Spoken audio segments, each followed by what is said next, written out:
What do you do when the ministry you once plunged into with excitement no longer feels exciting at all? When what you imagined might be a little like riding a war horse into battle now feels more like a slow plod across a muddy field?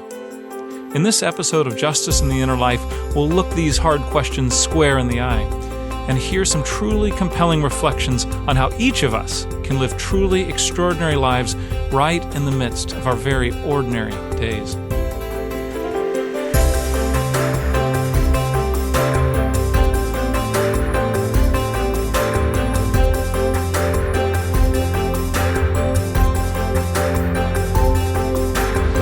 Welcome to Justice and the Inner Life, presented by the Christian Alliance for Orphans. We'll explore what it takes to sustain a heart of justice and mercy over a lifetime. Here's your host, Jed Medefind. I am here with Katie Davis Majors. Katie is the author of the best-selling book Kisses from Katie and the newly released follow-up Daring to Hope, which I enjoyed tremendously as well. Katie is also the founder of an organization that does tremendous work serving vulnerable children and families in Uganda, Amazima Ministries. So Katie, welcome to Justice in the Inner Life. Thank you. I'm so happy to be here. Well, Katie, let's rewind just for a moment. For those who may not be as familiar with your story, I'd encourage them to read your books, Kisses from Katie and then Daring to Hope. But just a little bit of background. So you have 14 children, including 13 who were born in Africa and came to you through adoption. But take us back a decade. You were a high school student in the Nashville area, cheerleader, All-American girl, and that was hardly 10 years ago. I imagine it just seems like a century ago at times. But can you give us, was there a moment when you realized that the trajectory of your life was going to change dramatically? Yeah, I think I had always really enjoyed service and was raised that way very much so. My parents were very service-oriented, and I grew up very fortunate and very privileged, but I was taught from a young age that wasn't the reality for everyone. So my mom and I went on a short-term mission trip for about 3 weeks. We came to Uganda over Christmas break of my senior year of high school. And I was so captivated by the people and the culture. It's such a gracious and hospitable culture. Really, really easy to fall in love with the people here. And while I was here, I met a pastor who ran a different orphanage about 20 minutes away. And he invited me to come back and spend a year with him, helping him get a kindergarten program started for some of the children that were living at his orphanage. So after completing high school, I did decide to defer college for a year and move back to Uganda. And while I was here working at that orphanage, one of the things that really surprised me the most and also just really shocked me and sobered me was the fact that about 80% of children living in institutions in East Africa actually have at least one living parent who would desire to care for them. And so often in the area that I'm living in, orphans aren't really orphans because of a lack of love or even a lack of family members, but really just because of a lack of resources. So I was really saddened to know that a lot of the children that I had come to love in the orphanage had parents out there who wanted them but just couldn't afford to care for them. And so my desire obviously was to figure out how I could play a really small part in changing that. And I began to ask community members with the help of a couple local friends I had made. We began asking, if somebody would come alongside you and help provide for your child's school fees, help provide them with some food, help provide them with medical care, would you want to raise them yourself? Would that be your desire? And unanimously, people answered yes. So I began sharing this with my parents and with a few friends from back in the States, and lots of them said, oh, we'd love to get a little bit of money to get involved in something like that. And so within that probably within the first 6 months or so, I had started paying for about 10 children to go to school with the help of parents and relatives and friends from back at home. And by doing that, they were able to continue to live with their families and be raised in their communities and in their villages, but still have the opportunity to receive an education, as education is very expensive here. And I think, over the next year, 10 kids grew into 40 kids and 40 kids grew into almost 100. And I feel like that's when I really started to feel like oh, this might not just be a year-long commitment. This might be a little bit longer than that. And then towards the end of that first year that I was here, there were 3 little girls in our program that were in a pretty tragic accident where their house fell down and actually landed on the oldest one.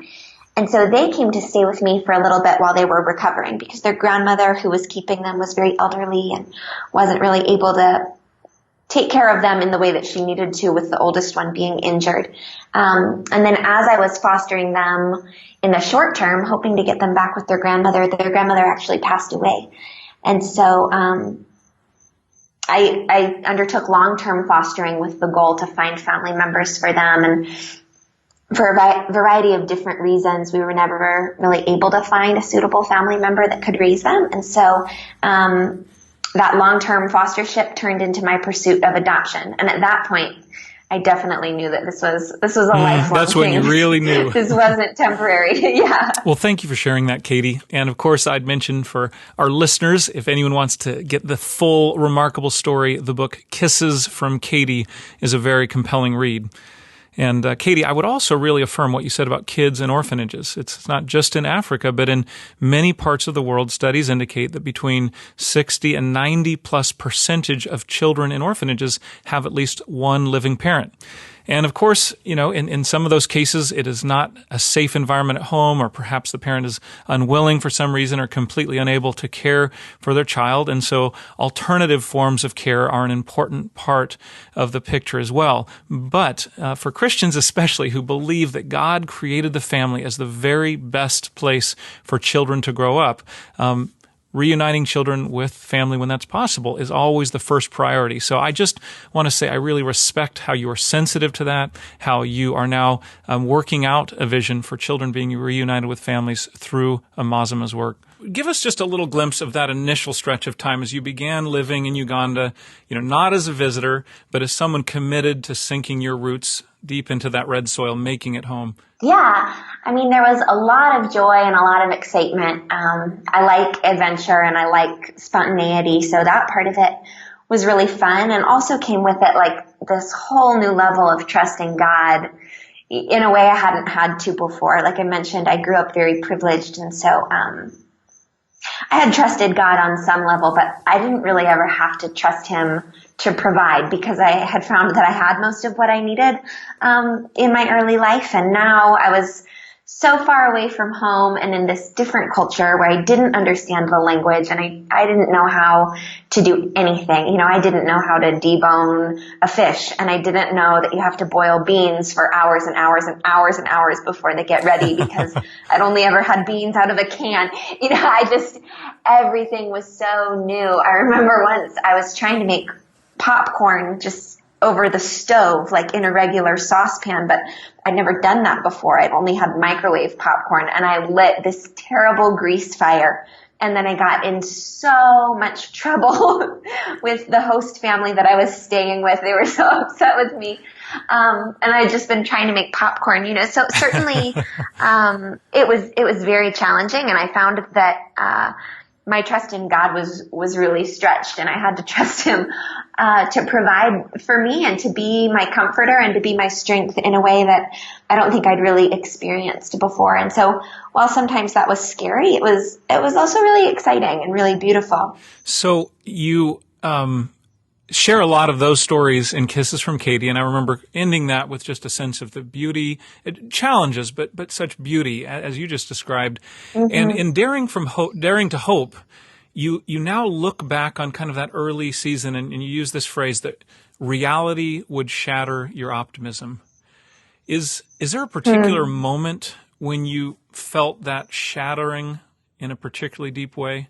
Yeah, I mean, I think I felt it, in little ways over the course of the years. I had always been very much an optimist, and it's hard to hold on to something like optimism when poverty is so in your face all the time, because I was experiencing very faithful people who loved the Lord with all of their hearts, who were still suffering tremendously, and that's very hard to grapple with. Especially because I hadn't really experienced that before. And so I think God kind of took away my optimism, but instead replaced it with a hope in him. I feel like optimism is so dependent on outward circumstances. And one story that really cemented it for me was I had been fostering a little girl for almost 3 years. Her name's Jane, and she had been abandoned when she was less than a year old and came home with us a little bit after she was a year old, and had been referred to us by the government social worker as a child who had been abandoned and had no family. And we ran radio advertisements and newspaper advertisements and did not find anybody who came forward as willing to care for her. So 3 years later, I had started the process to make her adoption final. But of course, in my heart and in the hearts of my other daughters, it was already final. You know, Jane was a member of our family, just like all the rest of them were. And so as she approached her 4th birthday, her biological mother actually tracked us down. She had been living in a different country, and she tracked us down and just showed up at my doorstep and said that she had decided she wanted to parent Jane. And I mean, I prayed and I prayed and I prayed that something would happen and she would not be able to take her, which sounds so silly because I've just described, you know, that our whole ministry here is based on trying to keep children with their families and trying to build up the family as God intended it. But it hits home when you feel like, no, this is mine. This is my God-given gift, my God-given child. And so outwardly, I really tried to appear very supportive of Jane's mom and tried to make that transition the least traumatic it could be for her. But inwardly, I think I really asked God some hard questions and wondered how God could be good if he had given me Jane only to take her away. And I felt like I was praying and God wasn't answering those prayers in the way that I wanted. And like I said, that really brought me so face to face with the reality that that's true for so many people in the world. You know, they are faithful, they're doing the right thing, they're praying the right prayers, and yet things aren't going their way. And so, but I feel like in that really dark time, there was no denying that God was near to our family. He was just so near and so present, and it was so tangible that even if I wanted to, I really could not deny that he was working. And I think that's given me hope to carry on in a lot of situations that have been really difficult. It's just that knowledge that God does see us. He is with us. He is for us. And in the most difficult times of my life, I really feel like those are the times he's used to reveal more of himself to me. And those have been the times where I've known new sides of his character and different things that maybe I wouldn't have known about him had I not experienced pain. That is well said. And I really identify with it, Katie. You know, this past year, my wife and I, our family, had a little boy with us, came to us as a preemie newborn and was with us for 8 months. And we were fostering him with the hope of being able to return him to his mom. But when that time came after 8 months, it still felt like our hearts were being, squeezed in a vice. And just, at times we were thanking the Lord that he was able to return to the care of his mom. That had been the vision from the start. But at other times we were just grieving and missing him and missing his laughter and missing being able to tickle and cuddle with him. And so I can only imagine after 3 years of being so bound together with Jane to say that farewell must have been pain beyond words. Absolutely. Yeah. Where have you seen the biggest gaps between what you imagined that life in Uganda would be like if you gave yourself totally to God's work and what it actually has felt like day in and day out? Yeah, I loved that question. It's just a lot less glamorous than you would imagine or I would imagine or anyone would imagine. It does sound kind of exotic to move to a foreign country and be a missionary and spend your life serving. And there definitely is so much beauty in that. But the day in and the day out can seem rather boring and sometimes rather hard. I always tell people ask me, like, what would people be most surprised to know about you? And I always say, like, I think people would be most surprised to see how normal our life is. We get breakfast on the table and everybody scrambles for their homework before they run out the door to school.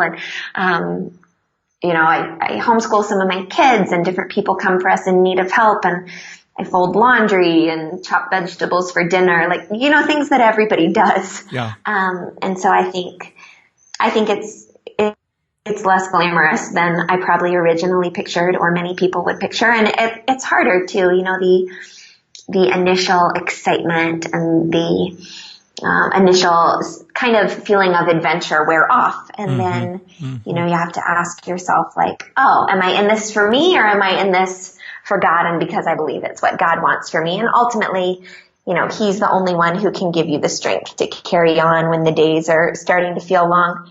I remember seeing a movie about Father Damien. He was the priest who moved to Hawaii, to Molokai, to care for the lepers there. And he had kind of been a heroic figure in my mind. And I remember watching the part in this movie where he actually finally goes to Molokai, and he arrives on a boat on the sandy shores there. And something initially kind of seemed missing in my mind. There was just this wind blowing in the background. And then it struck me that in this part of the movie, they did not have a soundtrack there. He was just arriving on these sandy beaches. And it struck me that, it almost seemed like something was missing, because there should have been a crescendo of this great saint, arriving on the shores to serve the lepers. And there was no music playing in the background. And then I realized, of course, when he really arrived on that beach, there was no soundtrack in the background. And that's how, when we live, I imagine, Katie, as much as those of us who read your books might imagine otherwise, there is no soundtrack most of the time playing in the background. Yeah, that's so correct. Well, you have been through many really hard things over this decade, including what you shared about Jane and many, many other things, some that really pierce the heart, even just reading about them. How do you feel like that pain has shaped you? Yeah, we have experienced a lot of pain. We've been really blessed to have a lot of different people live with us over the years. Our house is set up in a way that makes having long-term guests pretty easy. Not easy on your heart, but at least easy as far as living arrangements go. And a lot of those people have been very sick. Some of them have died. Some of them have struggled with addiction. And we've faced a lot of hardship there. But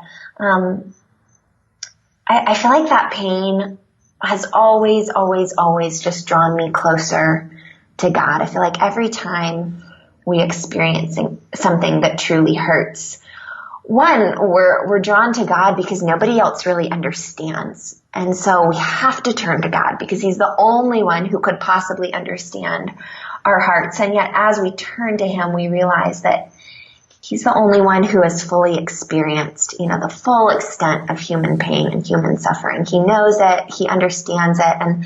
And that's just been really beautiful for me to grow in an understanding of the way that He has experienced pain, and therefore He understands us as we grieve, and He grieves with us, and He longs to comfort us. Let me press a little further on that, Katie, because you I think used the phrase, we have to turn to God. But of course, many people, when they experience the brokenness of the world as you have, they don't feel that they can turn to God. They Sure. often feel driven in the other direction. So there's a certain element of choice perhaps in that. I mean, how have you experienced that? Has it been something where at times you've felt like you've needed to simply choose that?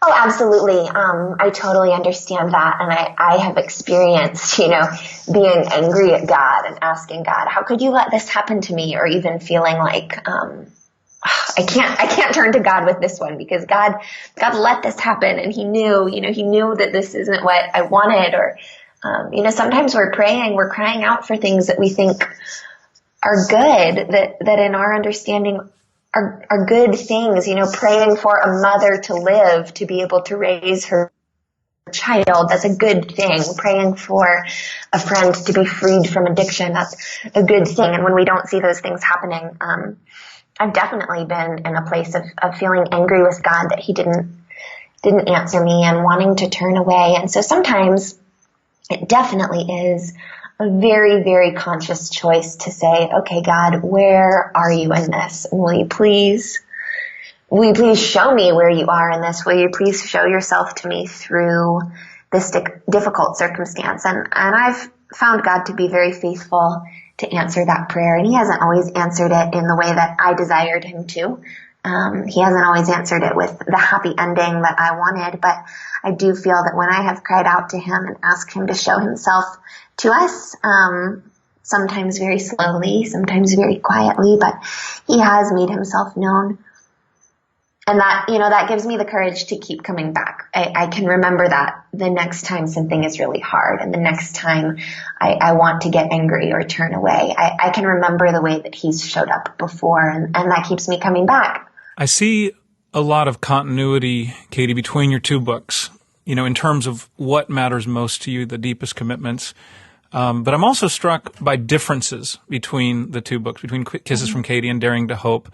The first was about the big choices, moving to Africa, committing yourself to ministry, adopting children, right? And the second one, Daring to Hope, seems to be especially about small, less dramatic decisions. When the exciting places you've moved becomes just an ordinary place, and when what felt like adventure is now just, daily life.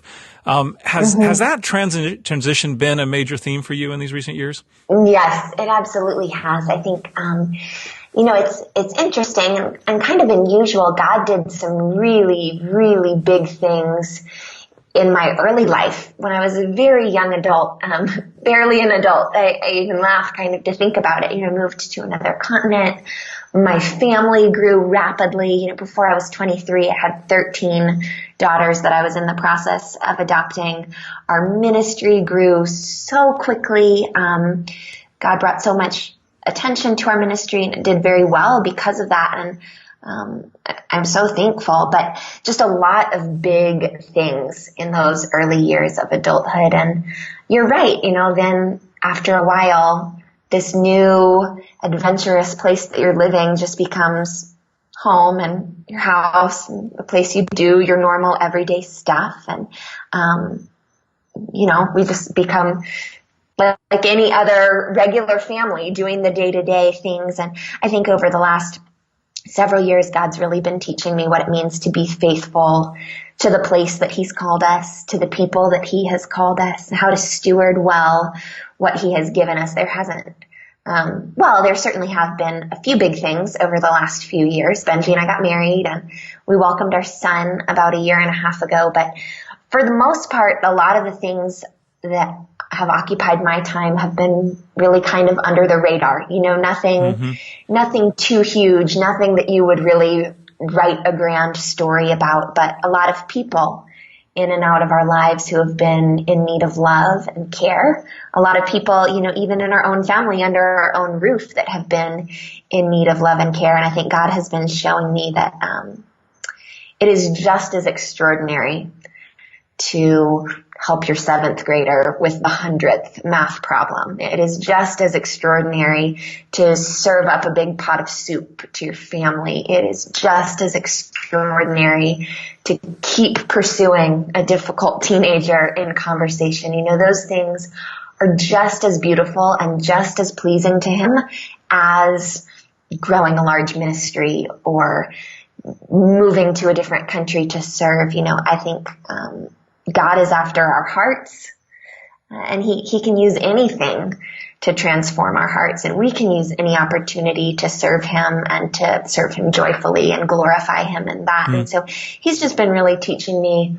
the beauty of loving him in seemingly really small things, and showing me that the small things that go on behind closed doors that only he sees, those are really what grow my heart the most toward him. And I think in some ways those choices take a special strength. I know for myself, when there's something that feels big and grand and like a great sacrifice, it's in some ways easier than those just small daily plod, but that's where the faithfulness is lived out, right? You've used a phrase, Katie, that struck me, the extraordinary strength it takes just to be ordinary. What do you mean by that? Mm-hmm. Yeah, well, I think it's almost exactly what you said. It seems somewhat easier to do something when there are going to be a lot of applause and a lot of accolades and a lot of people looking on and saying, wow, I can't believe she did that, and it's so wonderful that she did that. It can be much harder to just do the everyday tasks and to do them wholeheartedly and do them with love. And I think, especially when no one is looking, it takes extraordinary strength to continue to be faithful to things that the Lord has given you to do when there's nobody to say, well done. There's nobody to appreciate how hard you've tried, And I think I found myself there, especially many years ago, after Kisses from Katie released and got very popular pretty quickly. There were a lot of eyes on us for a little while. And then the Lord kind of took us into a season of maybe less glamorous things. Ministry was kind of steady and we had great staff running it. Our family wasn't really growing anymore. While we were each personally growing on the inside a lot, we weren't getting any bigger. And it didn't feel like there was anything spectacular to tell anybody about. But during that season, we welcomed a lot of really sick people into our home. And I grew a lot as a mother and learned a lot about my children and the trauma that they had experienced and how to best serve them and help them grow through that. And I feel like at the end of the day, it was just me.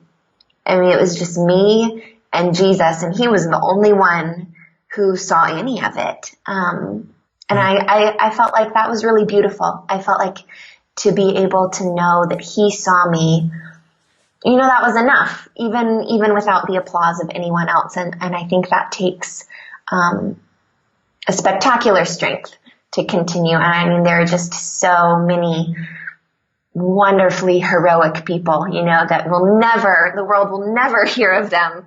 They're the mothers and the fathers and the teachers and doctors. There's so many people who are just faithfully loving the Lord in their place, one person at a time. And it's so very beautiful. Are there particular habits that you keep, Katie, that you feel that God has used to sustain you in that, of course, it's God's grace undergirding it all in a mysterious, wonderful way, but at the same time, it seems like he often works through choices that we make and habits that we keep that he uses to sustain, give that extraordinary strength you're talking about? I mean, I think first and foremost is always his word. And I wish I was a person who was so dedicated about, a certain amount of time each day or even a certain specific time each day. And we all know that life happens and that's not always how it is. And so I do try to be diligent in starting my day in his word. But I think I've learned to, God doesn't have me on a timer. And so I've really learned to kind of pray his word throughout the day. One thing I really love to do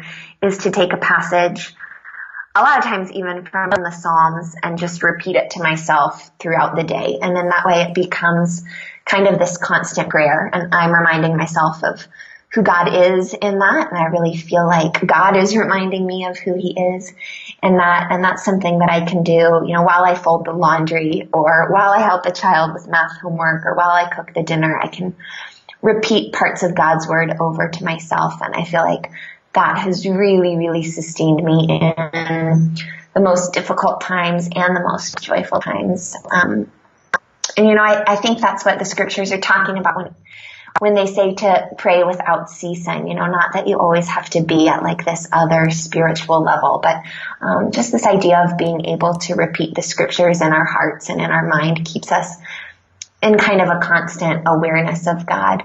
So that's been really huge for me.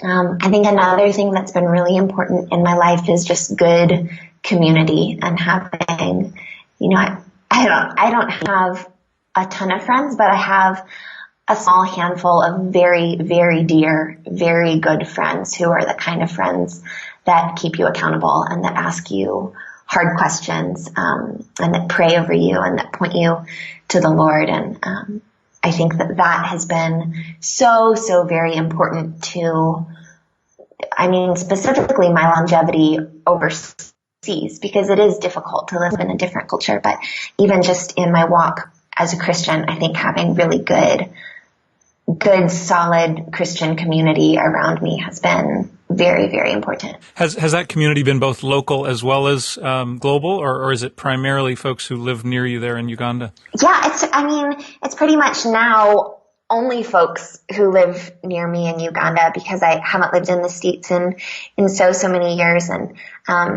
there are a few years when I first moved here that felt very lonely because I had not made good friends in Uganda yet, but also any good friends I had in the States, communication's hard and time differences. And then there's all these cultural things that you have to explain.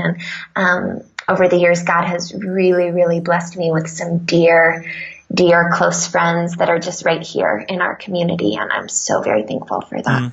That's great. Thinking about that transition that you were describing a moment ago from kind of seeing the grand vision, the excitement for serving and the adventure of that, and then the transition into kind of the steady, less exotic, less dramatic serving. What would you say to, a young woman or man, maybe they've just read your first book and they yearn to be that kind of person too, to live wholeheartedly for Christ, pour themselves out, in ministry. What would you tell them that they should expect to encounter along the road ahead? Oh, I think I would tell them that it's going to be harder than they expect it to be, and to not be surprised by that. But also, God is so good and so gracious to meet us where we are. And I think He will provide the strength. He will equip us for what He's called us to. And even when that's far more difficult than we could have imagined, I think it's so worth it because in it we get to experience God in a whole new way.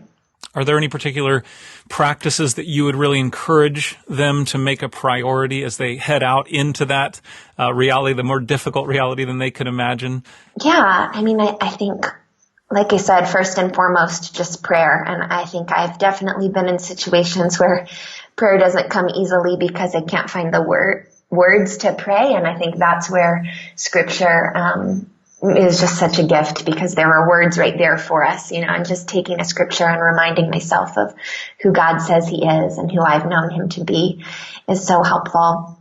I would also just say practically in any ministry, just commit to be a learner. I think we all are so tempted to come into any ministry thinking we have the answers. I certainly was. And I think the more I know, the more I realize how much I don't know and don't have anything to offer, and so I would just say in any ministry environment, just commit to learn from the people that you serve, commit to learn from the community that you are desiring to work in, commit to learn the culture or the language or just about the people.